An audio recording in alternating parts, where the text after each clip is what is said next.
Hello बच्चों, जैसा कि हमने आपको लास्ट लेक्चर में बताया था उसमें आपने वांट ऑफ फैक्टर तक पढ़ा था। अब उसके आगे टॉपिक पढ़ेंगे हम लोग, और उसमें जो आगे आप लोगों का जो टॉपिक है वो देखो बच्चों है liquid liquid solution. Liquid liquid solution का मतलब क्या होता है? तो द्रव का द्रव में विलयन। जैसे आपको हमने याद होगा बताया था, जैसे सॉल्युबिलिटी में तो उसमें बताया था solubility of solid in liquid, ठोस का द्रव में विलयन। उसके बाद हमने बताया था solubility of gases in liquid, gas में द्रव का विलयन। लेकिन जो उसमें एक जो आखिरी जो रह गया था वो आप थोड़ा सा याद रखेंगे, solubility of liquid in liquid, यानी कि द्रव का द्रव में विलयन। तो द्रव का द्रव में जो विलयन रह गया था उसी टॉपिक को अब हमने यहाँ पर लास्ट में डिस्कस किया है। तो लिक्विड लिक्विड सॉल्यूशन यानी द्रव का द्रव में विलयन। तो इसमें देखिए सबसे पहले इसकी डेफिनेशन को जान लेते हैं। इसका डेफिनेशन क्या कहता है कि दो द्रवों से मिलकर बने विलयन को द्रव का द्रव में विलयन कहते हैं। यानी दो लिक्विड आप कोई भी मिला दो, जो दो द्रव आपस में घुलते हो वो कोई भी दो द्रव मिला दो, और जब वो दो द्रव मिल जाएंगे तो आपस में जो विलयन मिलकर बनाएंगे उसे क्या कहेंगे? द्रव का द्रव में विलयन। और एक चीज़ सबसे ज़्यादा ध्यान देना इसमें, एक नोट पॉइंट, कि ऐसे विलयन को हम लोग बाइनरी सॉल्यूशन भी कहते हैं, द्विअंगी विलयन भी कहते हैं। कभी कभी पूछ देता है द्विअंगी विलयन, तो वहाँ आप कंफ्यूज नहीं होगे, आप बताओगे कि दो द्रव से मिलकर बने विलयन को ही द्विअंगी विलयन यानी बाइनरी सॉल्यूशन भी कहते हैं। जैसे एग्जांपल में देख लो, जैसे मान लो हम बेंजीन का द्रव ले और एसीटोन का ले, वो दोनों द्रव को मिला दे तो वो भी मिश्रण क्या है? द्रव में द्रव है। जैसे अल्कोहल ले और जल ले, अल्कोहल में जल मिला दे तो उसमें क्या होगा? दोनों द्रव को मिलने से द्रव का द्रव में विलयन बनेगा। देखो बच्चों, इस पर जो है रॉल्स ने, जैसा कि आपने देखा था विलयन के अनुसंग गुण के लिए कि बहुत सारे गुण दिए थे रॉल्स ने, यहाँ भी रॉल्स ने क्या किया है कि इस बाइनरी सॉल्यूशन के लिए, इस द्विअंगी विलयन के लिए कुछ नियम दिया है, एक नियम दिया है। तो इस नियम के अनुसार देखिए यहाँ पर बच्चों हमने लिखा है कि दो वाष्पशील द्रवों से मिलकर बने विलयन में जो प्रत्येक द्रव होंगे यानी प्रत्येक अवयव होंगे, उनका जो आंशिक दाब होगा वो उन्हीं द्रव के वाष्प दाब और मोल प्रभाज के गुणनफल के बराबर होता है। तो ये नियम जो है ये आप लोगों को याद रखना, और इस पर हम एक्सप्रेशन देते हैं कि कैसे उन्होंने रॉल्स ने फॉर्मूला को प्रूफ किया है। जैसा कि आपको बाइनरी सॉल्यूशन हमने बताया, और बाइनरी सॉल्यूशन के बाद हम लोग जो उस पर रॉल्स का नियम पढ़े, उस नियम में आपको बताया गया था कि किसी भी है ना दो वाष्पशील द्रव से मिलकर बने विलयन में प्रत्येक अवयव का जो आंशिक दाब होता है वो उसके मोल प्रभाज और वाष्प दाब के गुणनफल के बराबर होता है। तो देखिए इस पर बच्चों हमने एक एक्सप्रेशन बनाया है जो रॉल्स का नियम कह रहा है। तो हमने क्या मान लिया है कि एक द्विअंगी विलयन में दो अवयव जो दो द्रव हैं वो ए और क्या है? बी हैं, और इनका आंशिक दाब क्या हमने मान लिया है? क्रमशः पी ए और पी बी। ठीक है, इसी प्रकार से इनका वाष्प दाब हम मान लेंगे पी नॉट ए तथा पी नॉट बी, और मोल प्रभाज मान लेंगे क्या? एक्स ए तथा एक्स बी। तब यहाँ पर आप लिखोगे बच्चों रॉल्स के नियम से। तो रॉल्स का नियम क्या कहता है? जैसे ए का आंशिक दाब क्या हो जाएगा? P A. ए का आंशिक दाब क्या हो जाएगा? P A. तो पी ए किसकी इक्वल हो जाएगा? तो अपने वाष्प दाब यानी कि पी नॉट ए और अपने मोल प्रभाज यानी एक्स ए। तो पी ए इक्वल टू क्या हो जाएगा? P naught A into X A, है ना। इसी तरह से पी बी बराबर क्या हो जाएगा? P naught B into X B, क्योंकि बी का आंशिक दाब पी बी और वो किसके बराबर हो जाएगा? तो अपने वाष्प दाब और मोल प्रभाज के गुणनफल के बराबर हो जाएगा। लेकिन देखो चूंकि डाल्टन साहब का क्या कहना था, डाल्टन आपको पता है, डाल्टन एटॉमिक थ्योरी, तो डाल्टन साहब ने भी इस विलयन पर क्या किया? अपना एक नियम दिया है, और उनका कहना था कि किसी भी विलयन का जो कुल दाब होता है, जो टोटल प्रेशर होता है विलयन का, वो उसके प्रत्येक अवयव यानी कि उस विलयन में जो जो पदार्थ हैं उनके आंशिक दाब के योगफल के क्या होता है? बराबर होता है। यानी इनके कहने का मतलब था कि P is equal to P A plus P B. तो हम यहाँ पर क्या करेंगे? पी ए और पी बी के वैल्यू को यहाँ से पुट कर देंगे ना, तो यहाँ पर हो जाएगा P naught A into X A plus P naught B into X B. लेकिन एक चीज़ आपको हमने बताया है, किसी भी विलयन का मोल प्रभाज हमेशा क्या होता है? एक होता है। यानी कि अगर हम यहाँ दो पदार्थ है विलयन में ए और बी, तो ए का मोल प्रभाज एक्स ए और बी का मोल प्रभाज एक्स बी, तो x A plus X B बराबर क्या होना चाहिए बच्चों? 1 होना चाहिए। तो इसलिए हम एक्स ए की वैल्यू अगर निकालें तो क्या हो जाएगा? 1 माइनस एक्स बी। अब यहाँ पर हम क्या करते हैं? वही एक्स ए की वैल्यू को यहाँ से हम पुट कर देते हैं, तो क्या हो जाएगा? P naught A into 1 minus X B plus P naught B into X B. इसे आप सॉल्व कर लोगे तो P इज इक्वल टू आ जाएगा P naught A plus P naught B minus P naught A into X B. ये formula याद रखना है जो काफ़ी ज़रूरी है। इसके बाद देखो बच्चों, जब आपने द्विअंगी विलयन के लिए यानी बाइनरी सॉल्यूशन के रॉल्स के नियम पर आपने फार्मूला बना लिया, तो अब इसके बाद जो आप लोगों को पढ़ना है वो है आइडियल सॉल्यूशन, आदर्श विलयन। आइडियल सॉल्यूशन, आदर्श विलयन का मतलब क्या होता है? देखो बच्चों, आपको हमने अभी तक विलयन चैप्टर में जितना भी टॉपिक पढ़ाया उसमें आपने देखा होगा अधिकांश विलयन पर रॉल्स का नियम चलता है, ठीक है। तो इसका मतलब कि जो विलयन है ना, या कह सकते हैं वैसा विलयन जो रॉल्स के नियमों का पालन करता है, ठीक है, वैसा विलयन जो रॉल्स के नियमों का पालन करता है उसे हम क्या कहते हैं? आदर्श विलयन कहते हैं। तो इसका मतलब साफ है कि आदर्श विलयन बनने की शर्त क्या है? तो आदर्श विलयन वही विलयन हो सकता है जिसके अगर दो वाष्पशील द्रव ए और बी हो और उसमें Pa equal to P naught A into X A हो और Pb equal to P naught B into X B हो। अगर ये फॉर्मूला को फॉलो कर रहा है वो विलयन, तभी वो विलयन क्या कहलाएगा? आदर्श विलयन कहलाएगा।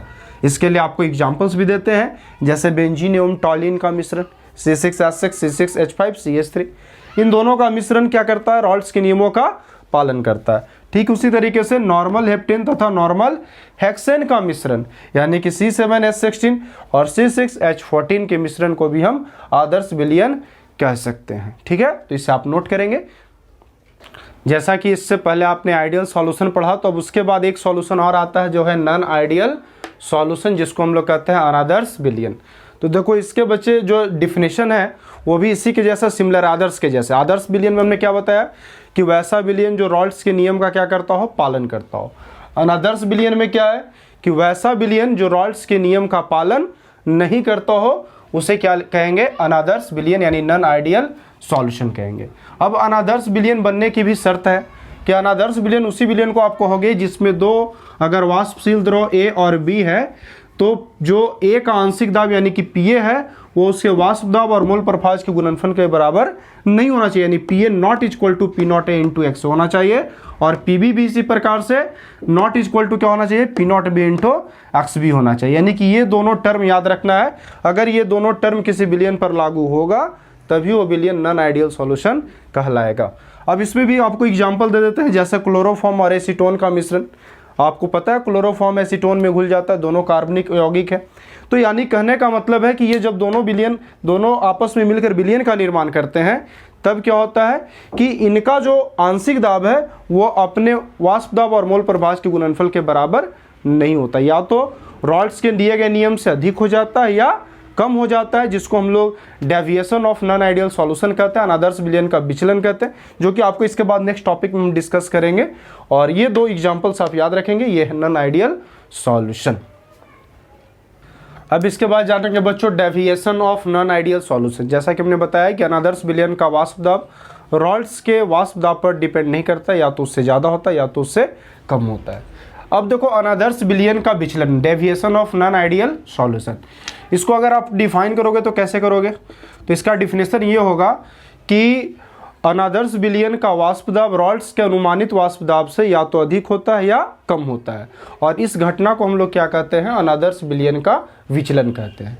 अब देखो, अनादर्श विलयन में विचलन जो होता है दो तरह का होता है, जैसा कि यहाँ पर आप बोर्ड पर लिखा हुआ देख रहे हैं। एक होता है पॉजिटिव डेविएशन और दूसरा होता है निगेटिव डेविएशन। तो पहला जो डेविएशन है पॉजिटिव और दूसरा है निगेटिव, इन दोनों डेविएशन को हम बारी बारी से पढ़ेंगे। तो इसमें सबसे पहला डेविएशन आता है पॉजिटिव डेविएशन यानी कि धनात्मक विचलन। अब देखो, धनात्मक विचलन का मतलब क्या है? धनात्मक यानी पॉजिटिव सेंस में यहाँ पर सोचना है आपको कि यहाँ पर जो वाष्प दाब होगा वो रॉल्स के दिए गए वाष्प दाब से अधिक होगा। यानी यहाँ डिफिनेशन में आप देख रहे हो, हमने क्या इसका डिफिनेशन दिया है कि जब अनादर्श विलयन का वाष्प दाब रॉल्स के अनुमानित वाष्प दाब से अधिक होता है तो उसे अनादर्श विलयन का धनात्मक विचलन कहते हैं, ठीक है। और इसमें आपको हमने एक एग्जांपल दिया है क्लोरोफॉर्म और एसीटोन का मिश्रण, ये धनात्मक विचलन को प्रदर्शित करता है। इसे समझने के लिए अभी हम आपको एक ग्राफ दिखाएंगे जिसमें आदर्श विलयन और अनादर्श विलयन में दोनों में विचलनों में आपको फर्क दिखाया जाएगा। अब जैसा कि आप देख रहे हैं यहाँ पर बच्चों, हमने दो ग्राफ बनाया है, एक आदर्श विलयन के लिए और एक अनादर्श विलयन के लिए। हमने दो ग्राफ इसलिए दिया है ताकि आपको बहुत अच्छे से समझ में आ जाए कि रॉल्स का कहना क्या था और अनादर्श विलयन में विचलन होता कैसे है। तो देखो, रॉल्स का क्या करना था, हम पहले ग्राफ पर आते हैं। पहला ग्राफ है आइडियल सॉल्यूशन के लिए। तो इसमें आप देखिए, जैसे हमने यहाँ पर ए शुद्ध पदार्थ लिया है यानी प्योर सब्सटेंस ऑफ ए है, तो यहाँ ए का जो मोल प्रभाज होगा 0 और एक्स बी का होगा 1, क्योंकि आपको पता है एक्स से plus X B equal to क्या होता है 1। तो एक की वैल्यू 0 होगी तभी दूसरी की वैल्यू क्या होगी 1 होगी। तो अगर ए शुद्ध पदार्थ है, यहाँ पर प्योर सबस्टांसेज है, तो उसका मोल फ्रैक्शन यहाँ कुछ नहीं होगा किसका, एक्स बी का होगा, इसलिए एक्स बी 1 है तो एक्स 0 है। यहाँ बी शुद्ध पदार्थ है तो देखो एक्स बी 0 है तो क्या है, एक्स 1 है। ये मोल प्रभाज का जो है बढ़ता हुआ ग्राफ बताएगा। और यहाँ पर हम वाष्प दाब को लिए इस ग्राफ पर, तो देखो यहाँ ए जब शुद्ध पदार्थ है, ए का कोई मात्रा ही नहीं है, तो यहाँ पर जो वाष्प दाब बनेगा किसका बनेगा, पीबी का।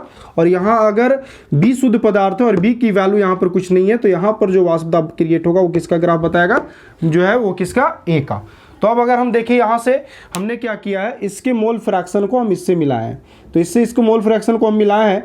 तो यहाँ देखो ए को हमने पी नॉट ए से मिलाया और बी को किससे मिलाया, पी नॉट बी से मिलाया है।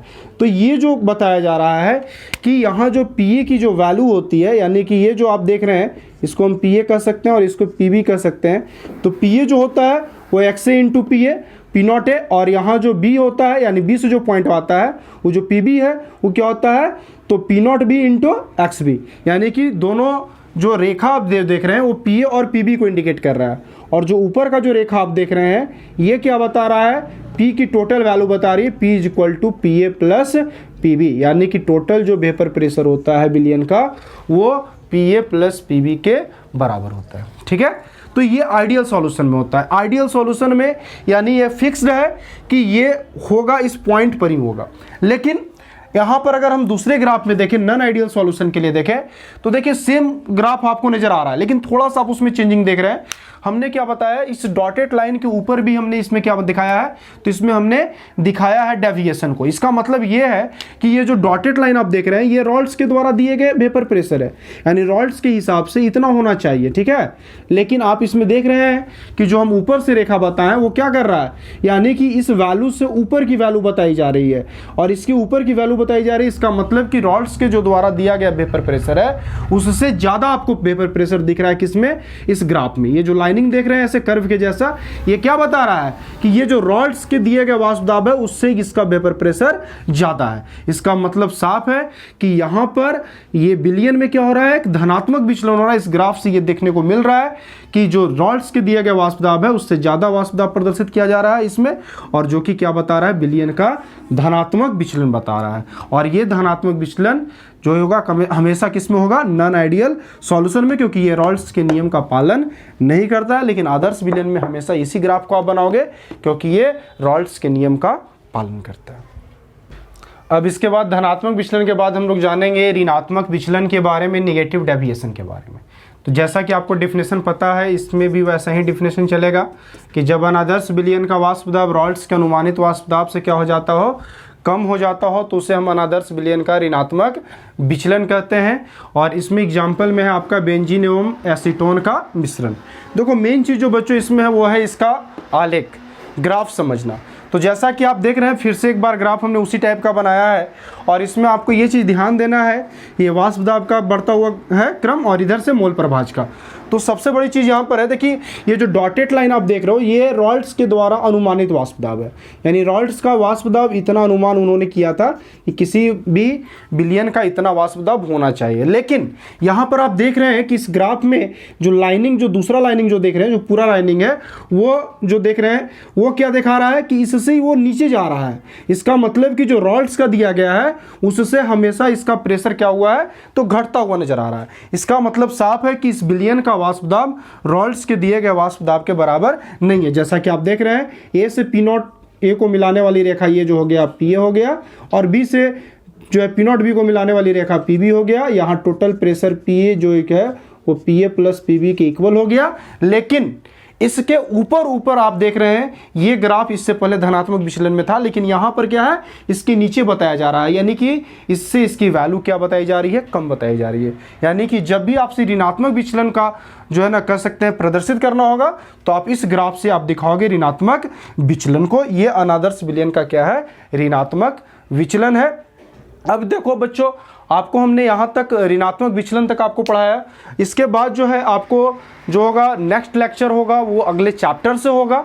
ये बिलियन चैप्टर में आपको हमने जो पॉइंट्स पढ़ाए हैं, इस पॉइंट्स को आप अच्छे से पढ़ेंगे और जो भी इस चैप्टर से रिलेटेड आपको प्रॉब्लम रह जाएंगे उससे आप कमेंट बॉक्स में डाल देंगे, उसका सॉल्यूशन लेकर हम नेक्स्ट वीडियो में आएंगे। और इस वीडियो से रिलेटेड जो है आपको हम अब जितनी भी वीडियो डाले हैं सॉल्यूशन चैप्टर में उसमें आप पढ़ेंगे और इससे हम रिलेटेड एक टेस्ट लेंगे, एक टेस्ट क्वेश्चन पेपर डालेंगे, ऑब्जेक्टिव पेपर, जिसका सॉल्यूशन आप कमेंट बॉक्स में डाल सकते हैं। तो यहाँ तक पढ़ लीजिएगा। Thank you.